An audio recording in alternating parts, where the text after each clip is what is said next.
Great morning everyone! Andito tayo ngayon sa Lakeshore dahil may pupuntahan tayo na new model house.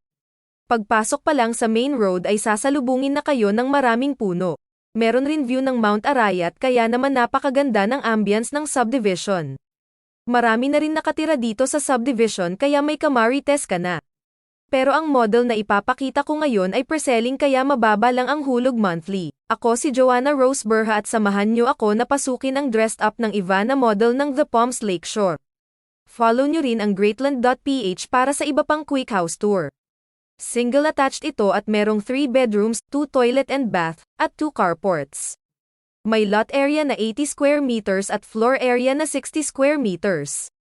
Dressed up model ito kaya lahat ng makikita ninyong furnitures at upgrades na nilagay dito ay para magkaroon kayo ng idea kung paano aayusin ang bahay pag nilipatan mo. Pero complete finished ang turnover dito.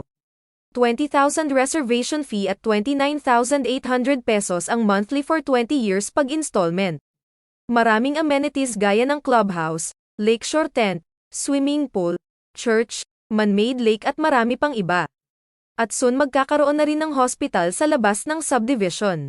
Dito rin located ang Christmas Village ng Pampanga tuwing Burr months. Located ito sa San Rafael, Mexico, Pampanga.